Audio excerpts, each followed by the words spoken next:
यहाँ पर बैठते हैं और केवल गीत गाते हैं और केवल सुनते हैं और उन बातों को अपने जीवन में थोड़ा थोड़ा करके उतारते नहीं, तो हमारा सारा परिश्रम व्यर्थ हो जाएगा। क्योंकि एक साथ हम उतार नहीं सकते, एक साथ कोई उतार सकता है? ये सारी अच्छी बातें आज ही आपको बता दी जाए तो आज ही आप अपने जीवन में लागू कर लेंगे? नहीं कर सकते। नहीं। थोड़ा थोड़ा करके ही व्यक्ति में परिवर्तन होते हैं, थोड़ा थोड़ा कर कर ही अपने आप को बदलता है। और वो थोड़ा थोड़ा बदलाव प्रभाव संगति का होता है। क्योंकि संगति ही एक ऐसी चीज है इंसान को बिगाड़ देती है, इंसान को सुधार देती है।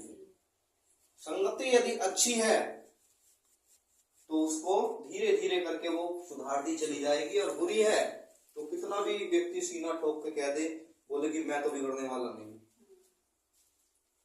मैं तो बिगड़ने वाला नहीं हूँ, क्या कितने भी प्रयास कर लियो मुझे बुरा बनाने, मैं बुरा नहीं बनने का। लेकिन बड़े बड़े महात्मा कह गए, संत कह गए, बड़ी बड़ी ग्रंथ, बड़ी बड़ी किताबें कह गई, और मैं भी कह रहा हूँ कितना भी कोई सीना ठोक के कह ले, प्रभाव तो जरूर आ जाएगा, आ ही जाएगा। एक कवि है, उनका एक लाइन है, काजल की कोठरी में कैसो सियानो जाए ना। काजल की अगर कोठरी में कोई बढ़ गया और वो सोचे कि बिना पालिश लिए मैं बाहर आ जाऊंगा, तो ऐसा हो नहीं सकता। कितना भी सुरक्षित कर ले अपने आप को, बोले कि ना जी ना, बिल्कुल दीवारों से नहीं अड़ूंगा, कुछ नहीं करूंगा, लेकिन कहीं ना कहीं कालिश लेके आ ही जाएगा ना। और ये देखने में भी आता, अभी कल स्कूल में पेंट हो रहा था, गमलों पे कुछ बच्चे खेल रहे थे, दूर दूर ही खेल रहे थे, हम भी दूर थे, है ना, लेकिन फिर भी कहीं ना कहीं उस पे जो है निशान आ ही गए।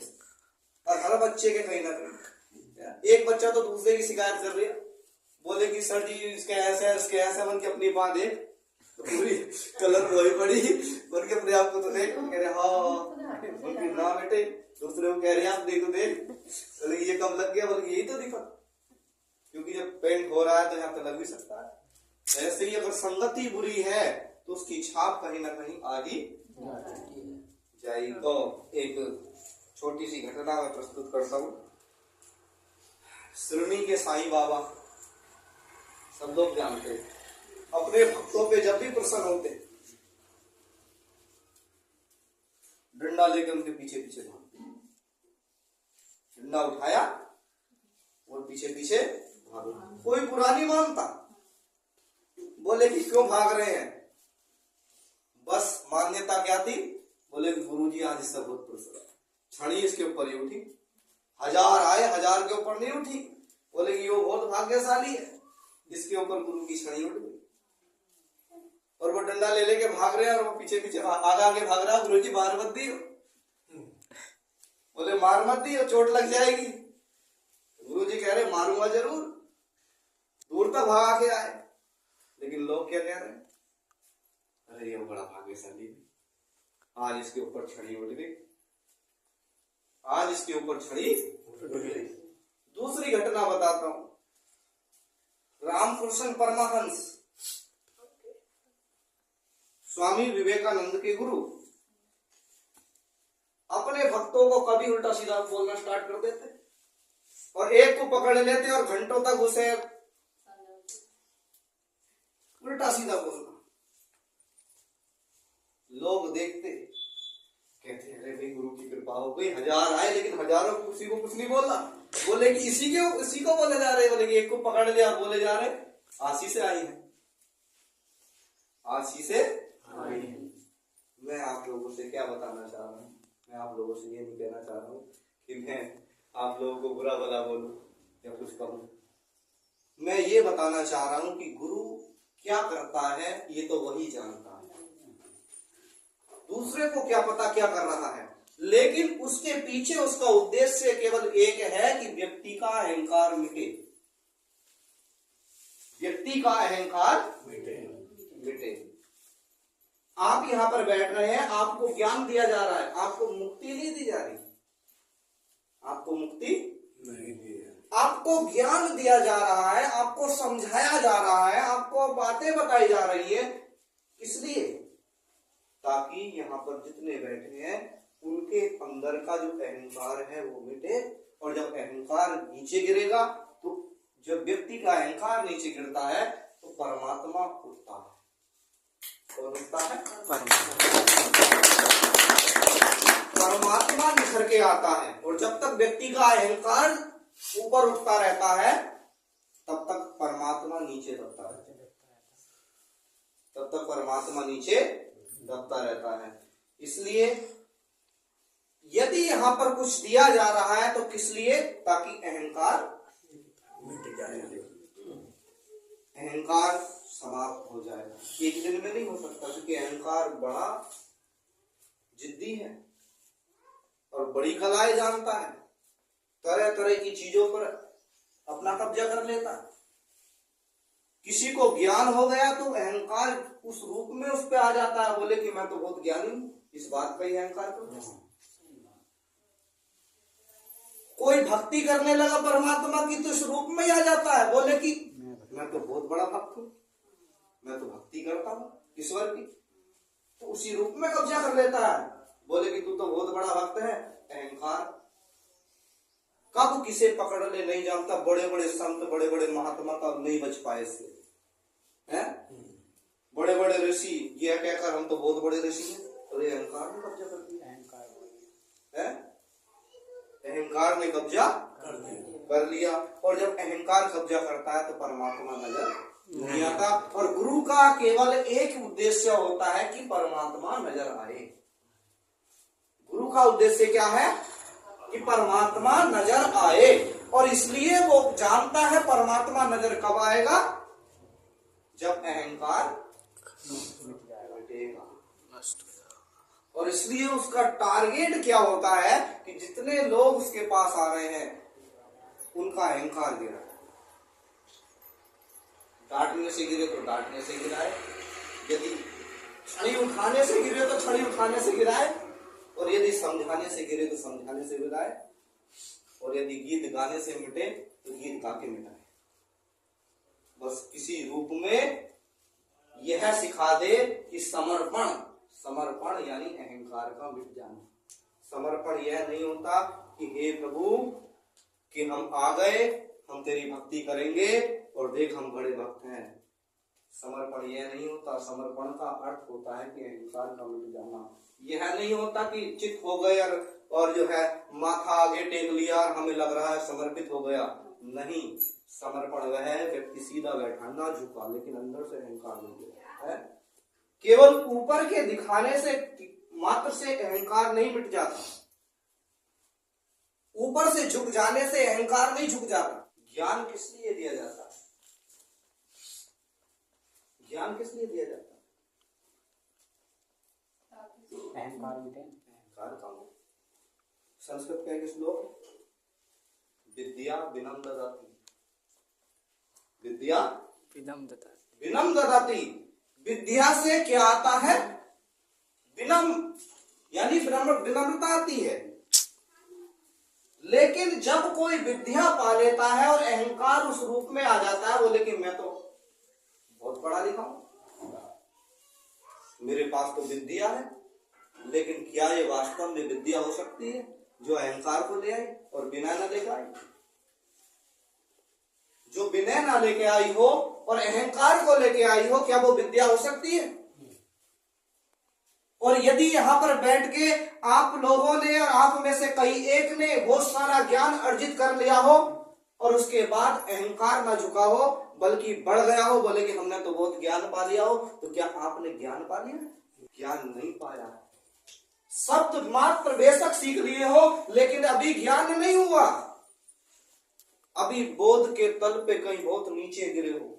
और मैं इसलिए क्यों कह रहा हूं ये बातें, क्योंकि कई कलीसिया के कई ऐसे लोग हैं इस संगति में जो अपने आप को यह समझकर कि हमें बहुत ज्ञान हो गया है और अपने आप को ज्ञानी मानकर बैठे हैं, लेकिन मैं कहता हूं ठोकर खाएंगे, कुछ नहीं सीखा हमने। नाम मैं नहीं बताऊंगा, नाम नहीं बताऊंगा, वो सोचते हैं कि हमने बहुत कुछ जान लिया है, और बहुत कुछ जानने के अर्थ में उनके अंदर अहंकार उठ गया है, और अहंकार उठ गया तो अर्थ ये है जाना कुछ भी नहीं है, मात्र भ्रम पैदा हो गया कि जान लिया। और मात्र भ्रम पैदा हो जाने से कि मैंने बहुत जान लिया है, जाना नहीं जाता। विद्या विनम्र ददाती, विद्या विनय देती है, विद्या अहंकार नहीं देती। ज्ञान अहंकार मिटाता है, अहंकार नहीं देता। और उल्टे इस रूप में कि हमने ज्ञान प्राप्त कर लिया है और अहंकार ने कब्जा कर लिया है, तो माने ज्ञान प्राप्त नहीं किया है। और हो भी कैसे सकता है ज्ञान प्राप्त, क्योंकि ज्ञान का स्थान जब आ जाता है तो नम्रता आती है, अहंकार झुक जाता है, परमात्मा प्रदर्शित होता है, बोध गहरा होता है, शब्द गहरे नहीं होते।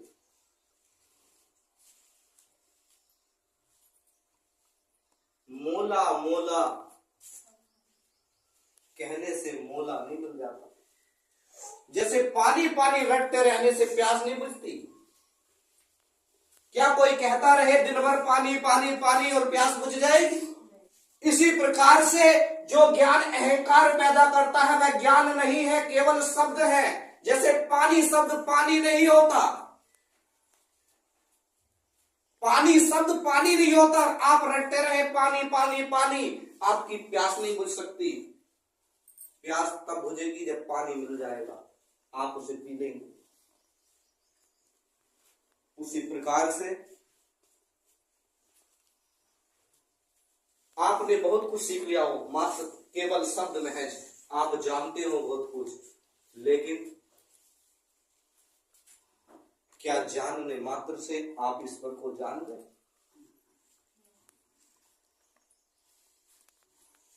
ईश्वर को नहीं जाना। परमात्मा कहता है घमंड करना इस बात पे कि जब इसकी तुम मुझे जानते हो, है? कि तुम मुझे जानते हो। घमंड इस बात पे करना कि तुम मुझे जानते हो, लेकिन वो जानना क्या है? क्योंकि वो भी जानता है परमात्मा, क्योंकि वो घमंड पैदा करने के लिए नहीं कहता। परमात्मा भी जानता है, जब ये बात समझ जाएगा कि मैं कौन हूं तो फिर घमंड करेगा ही क्यों? इंसान खुद घमंडी है, इसलिए परमात्मा ने भी कह दी घमंड कर लेना इस बात पे कि तुम मुझे जानते हो, लेकिन न जानते हो तो मत करो। लेकिन अहंकार बड़ा चतुर है, बोले कि इसी रूप में आ जाऊंगा, बोले कि वो ये तो सत्संग करते हैं, सत्संग में जाते हैं, ये तो जानते हैं परमात्मा कौन है। अहंकार इसी रूप में प्रकट हो जाता है, बोले कि हम तो बहुत साफ सीधे लोग हैं। लेकिन मैं आपसे बताऊं कि ईश्वर के सामने यदि आप कितने भी साफ क्यों ना हो, ईश्वर के सामने आपके सारे अच्छे कर्म मैले चिथड़े के समान है। आप खुद से साफ नहीं हो सकते जब तक वो आपको साफ ना ठहराए, वो ना कहे कि हाँ बेटे तू शुद्ध है। वो आपको बाप की नजरों से ना देखे, जब तक वो जजमेंट एक जज की नजरों से देखेगा, न्यायाधीश की नजरों से देखेगा, तब तक आप शुद्ध नहीं ठहर सकते। जब तक अपने आप को आप एक व्यक्ति के रूप में उसके सामने पेश करेंगे और कहेंगे कि मैं शुद्ध हूं, अपने कर्मों के द्वारा मैंने बहुत प्रयास करे हैं, बहुत अच्छे काम मैं करता हूं, इस कर्म में मैं बहुत शुद्ध हूं, आप शुद्ध नहीं ठहर सकते। क्योंकि वो जब न्याय करेगा आप में 100 गलती निकलेंगी। जब तक आप प्रस्तुत नहीं होंगे एक बच्चे के तरह कि हे प्रभु मैं बच्चा हूं, और एक बाप की नजर से जब वो आपको देखेगा तो शुद्ध ठहरा देगा। न्यायाधीश की नजर से आप कभी शुद्ध नहीं ठहर सकते। इसलिए मैं कहता हूं बच्चे बन के आओ, बच्चे बन के वो आपको शुद्ध कर देगा। क्योंकि बाप नहीं ठहर, बाप बेटा क्या सोच रहे गलत हो ना, बाप तब भी साथ देता है, तब भी साथ देता है, और बेटे की गलतियों को ढांप देता है। तब तक वो बाप की नजरों से आपको ना देखे, आप शुद्ध नहीं ठहर सकते। शुद्धता आप ठहरेंगे जब बाप की नजरों से वो आपको देखेगा। और बाप की नजरों से कब देखेगा? जब आप बेटा बन के आएंगे, आप बेटी बन के आएंगे। वचन कहता है कि अहंकार से जड़ी हुई आंखों से परमेश्वर घृणा करता है, घृणा करता है। इसलिए जब मैंने बुक लिख रहा था परम, और उसमें मैंने ज्ञान, आत्मज्ञान नाम का चैप्टर लिखा, और आत्मज्ञान नाम चैप्टर में मैंने आत्मज्ञान का वर्णन किया, अपने असली तत्व का वर्णन किया। मैंने यह बताने की कोशिश की कि तुम मनुष्य है, जो मनुष्य अपने आप को देहधारी मानते हो, तुम देहधारी नहीं हो, तुम आत्मा हो। तुम्हारे पास एक देव शक्ति है, लेकिन वास्तव में तुम कौन हो? एक आत्मा हो। लेकिन यह बात भी तुम यह जानने से कि तुम आत्मा हो, शब्द कहने से नहीं सीख जाते। इस बात को समझना पड़ता है बोध से। केवल रटने से, पानी पानी रटने से पानी शब्द मिलता है, पानी नहीं मिलता। उसी प्रकार से यह मान लेने से कि तुम आत्मा हो, आत्मा हो नहीं जाते, केवल शब्द मात्र सीख जाते हो। तो उसमें मैंने लिखा कि वास्तव में तुम्हारा स्वरूप यानी तुम आत्मा हो। और आत्मा क्या है? आत्मा वही है जो उस परमात्मा से प्रकट है, जो उस परमात्मा का ही स्वरूप है, जो वास्तव में ही परमात्मा है, कि वो अलग नहीं है, उसी से जुड़ा हुआ है। और मैंने साफ उसके अंदर लिख दिया कि यह जानकर कि तुम असली तत्व से वही हो जो परमात्मा है, यह समझने के बाद यदि तुम में ज्ञान पैदा हो गया और उसके बाद अहंकार पैदा हो गया, तो समझ मत जाना कि अहंकार होगा, उसको कि तुमने ज्ञान पा लिया। बोलेगी अभी तुम भटक गए। भटक गए क्यों? क्योंकि तुम समझ गए कि तुम कौन हो, और उसके बाद भी तुम भटक गए, अहंकार भर आया। बोलेगी नहीं जाना, क्योंकि अहंकार प्रकट होता है तो परमात्मा प्रकट, परमात्मा प्रकट है। एक गीत सुन रहा था और बड़ा सुंदर, मुझे बड़ा पसंद आया। फोन पे गीत सुन रहा था और मुझे बड़ा पसंद आया है, और उसके दो बोल मैं आप लोगों को भी सुनाना चाहूंगा। इस प्रकार थे, जो मुझ में बोलता है मैं नहीं हूं, जो मुझ में बोलता है मैं नहीं हूं,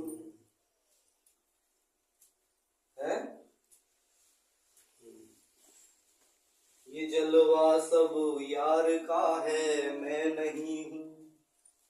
ये मत समझना कि अहंकार समझ बैठे कि मैं हूं, है ना। और अहंकार बड़ा चतुर है। जब आप कहते हो ना मैं आत्मा हूं, और इस बात पे ही अहंकार करने लग ऊपर चढ़ जाता है, और व्यक्ति को कहता हो अरे मैं तो जान गया मैं कौन हूं, है।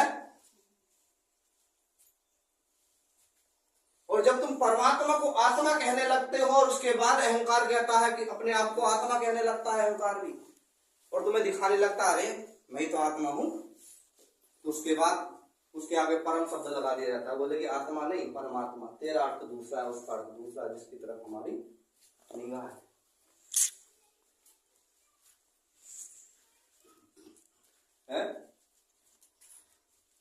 मैं आप लोगों से यह कहना चाह रहा हूं कि ज्ञान यदि आप यहां से पा रहे हैं तो उससे अहंकार मिटना चाहिए, बढ़ना नहीं चाहिए। यह नहीं कि हम बहुत कुछ जान रहे हैं, बहुत कुछ सीख गए हैं, हम तो सब जानते हैं। अहंकार जब बढ़ जाता है तो उसमें समझ लो ज्ञान मिट गया। रावण कितना बड़ा विद्वान था, किसने खत्म कर दिया उसे? अहंकार में। विद्वान नहीं था उसके बराबर कोई, है। यह भी जानता था कि जो मुझे मारने आ रहा वो राम है,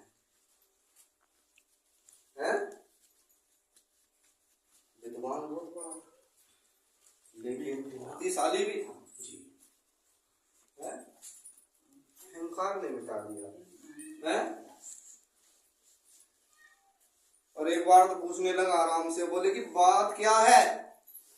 बोले कि जमीन भी मेरी, तुम दूसरी जगह से चल के आए हो।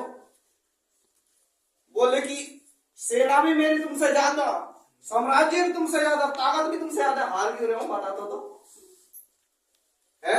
और बुद्धि में भी तुमसे कम नहीं हूं।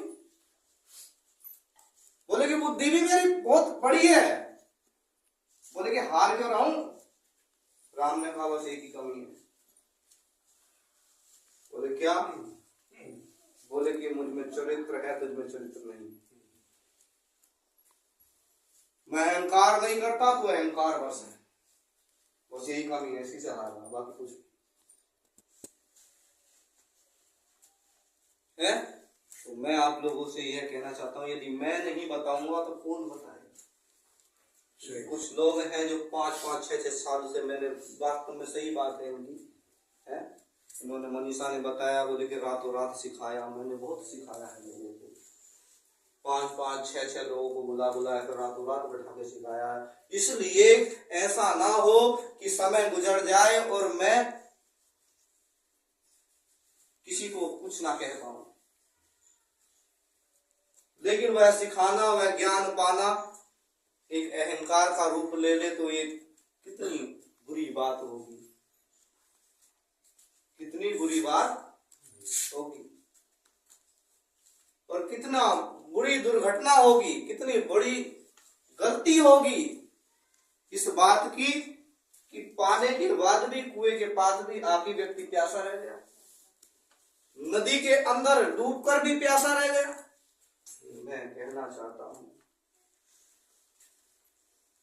कि मालिक परमेश्वर ईश्वर यदि आपसे प्रकट होगा तो तभी प्रकट होगा जब विनय आएगा, अहंकार में प्रकट नहीं होगा, हो ही नहीं पाया किसी के।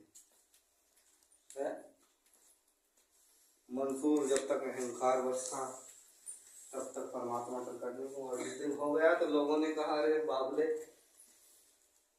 क्यों पागल बन रहा है? उसने कहा, कौन पागल बन रहा है? बोले कि मैं तो, जो पागल बन रहा था वो तो मर गया, अब जो भी है मैं कहाँ हूं? जिसको पागल बनना था वो तो खत्म हो गया, बात किससे कर रहे हो? बोले कि तुझसे कर रहा हूं। बोले किससे? बोले कि मंसूर से। बोले कि मंसूर है ही नहीं। बोले कौन है? बोले कि जो है वो देख ले। अहंकार मिट चुका था, इसलिए परमात्मा प्रकट हुआ था। ईसा मसीह ने चेलों के पैर धो दिए, अहंकार मिट चुका था, वरना क्यों धोते हैं? बोले कि मैं गुरु हूं, तुम्हारे पैर सुन लो। अहंकार मिट चुका था, तभी तो प्रकट हो रहा था परमात्मा। जहां जाते थे परमात्मा नजर आ रहा था, लोग कह रहे थे हे प्रभु दया कर, परछाई पड़ने से मुर्दे जिंदे हो रहे थे। क्यों? क्योंकि वो व्यक्ति नहीं था, अहंकार मिट गया, परमात्मा प्रकट हुआ था। तो गुरु का केवल एक काम होता है कि परमात्मा प्रकट हो, और परमात्मा प्रकट उन सब से हो जो उसके पास है। एक अच्छा उदाहरण दिया था, गुलाब की खुशबू लेनी हो तो गुलाब के पास जाकर बैठ जाओ, खुशबू अपने आप आने लगेगी। लेकिन बैठोगे ही ना तो खुशबू कहां से आएगी? उसी प्रकार से संगति में आने से, यहां पर बैठने से जिन चीजों की आवश्यकता के लिए हम आते हैं वो तो अपने आप ही मिलने स्टार्ट हो जाएंगी। बस आपको इस बात पे ध्यान देना है कि हमें जो सिखाया जा रहा है, बताया जा रहा है, उस चीज में हम अपने आप को कैसे ढालें, उस चीज में हम अपने आप को कैसे उतारें और कैसे बदलें। बाकी चीजों की चिंता उस पर डालने आपकी बखूबी चिंता करता है। वह जानता है आपका आवश्यकता क्या है। वरना जिस दिन आप पैदा हुए थे और पैदा होने के बाद आपने जो दूध पिया था अपनी माँ का, उसके लिए आपने कोई मेहनत नहीं की थी, उसका निर्माण उस परमात्मा ने कर दिया था, क्योंकि वो जानता था कि पैदा होते ही भूख लगेगी और दूध चाहिए होगा, इसलिए वो जानता था, उसने इंतजाम कर दिया। इसलिए नहीं कि आप बहुत कड़ी मेहनत कर रहे थे अंदर, बोले कि मुझे कमाना है खूब दूध और उसके बाद में पैदा होकर पीऊंगा भी तो कुछ। लेकिन आज हम इसी उधेड़-बुन में लग गए, यह जानकर केवल इस चीज से ही हमें कुछ प्राप्त होगा। आकाश के पक्षी बोलते न काटते हैं, लेकिन फिर भी परमात्मा देता है। एक भी भूख के कारण नहीं मरता। भूख के कारण कौन मरता है? शेर मरते हैं। जानते हो क्यों? क्योंकि उनका भोजन के तलाश में ही पूरा जीवन रहता है, बाकी कोई जीवन नहीं। पक्षी भी सुबह उठकर उस मालिक का भजन कर दिया करते हैं। शेर सुबह उठता है, केवल भोजन ढूंढता है, इसलिए भूख के कारण ही मरता है। भूख के कारण ही मरता है। इंसान भी सुबह उठता है केवल अपने पेट की पूजा के लिए, दौड़ भाग कर देता है, मालिक को याद नहीं करता। इसलिए इंसान का पेट भी कभी नहीं भरता। इसलिए वचन कहता है कि जवान सिंह भूखे रह जाते हैं, लेकिन जो परमेश्वर के ईश्वर पे विश्वास करते हैं, उसकी तरफ ताकते हैं, वो भूखे नहीं रह सकते। वो रोटी देना जानता है अपने लोगों को। परमेश्वर का एक दास था, परमेश्वर पूरे देश में अकाल पड़ा तो परमेश्वर ने कह दिया कि द्रोण नामक नाले के पास चला जा, उसकी का पानी पी, क्योंकि उस नाले में पानी था। और कहानी इस प्रकार से कहती है कि वो पूरे देश में अकाल पड़ा हुआ था और दूर दूर तक कुछ दिखाई नहीं देता था, लेकिन उस प्रभु के दास के लिए कौवे रोटियां लेके आते थे और उसके सामने डाल देते थे, और नहीं जानता कोई कहां से लाते थे। और कौवे किसी को रोटी नहीं देते, बल्कि छीनने की आदत उनकी होती है, लेकिन यहाँ उल्टा हो रहा था, वो उल्टे देके जा रहे थे। जानते हो क्यों? क्योंकि जो उसकी बातों को मानता है वह उसे भूखा मरने नहीं देगा। वह जानता है कि आवश्यकता क्या है, वह जानता है कि मुझे इसे जिंदा भी रखना है, वह जानता है कि बाकी चीजें कैसे पूरी होंगी। इसलिए उस पर ध्यान दो, जो आपको बताया जा रहा है उस पर ध्यान मत दो कि हमारी समस्या कैसे हल होगी। उसका काम उसका है, वो भी जानता है भूख लगी रोटी चाहिए, वो भी जानता बीमार हो चंगा चाहिए, वो भी जानता परेशान हो परेशानी से समस्या चाहिए। कहने मात्र से उसे पता ना चलेगा, आपके कहने से पहले ही जानता है कि समस्या भी चल रही है जीवन में। लोग लंबी लंबी प्रार्थनाएं करते थे, जब ईसा मसीह गुजरे हुए जा रहे थे तो लोग लंबी लंबी प्रार्थनाएं करते थे उस स्थान पर, उस जगह पर, यरूशलेम के पास। उन्होंने कहा, अरे क्यों बक बक करते हो घंटे घंटों, क्या मालिक को पता नहीं तुम्हें जरूरत क्या है? बोले कि ये प्रार्थना दिखावा है, कुछ नहीं। बोले कि तुमसे प्रार्थना करनी आती नहीं, तुम खोज क्यों नहीं करते ईश्वर के राज्य की, खोज क्यों नहीं करते कि मालिक को जानने की कोशिश क्यों नहीं करते? क्या मालिक को नहीं पता कि तुम्हें आवश्यकता क्या है? और तुम लंबी लंबी प्रार्थनाओं में बेकार ही वक्त गुजार देते हो। और लंबी लंबी प्रार्थनाओं से बेहतर होता कि तुम ईश्वर को, उस मालिक को जानने का प्रयास करते। तो ये बात लोगों को बड़ी बुरी लगती थी। बोले कि ये तो बहुत बड़ा गुरु बन के दिखा रहा है, हम इतने बड़े बड़े गुरु हैं और ये हमें आके ऐसा सब बोल रहा है।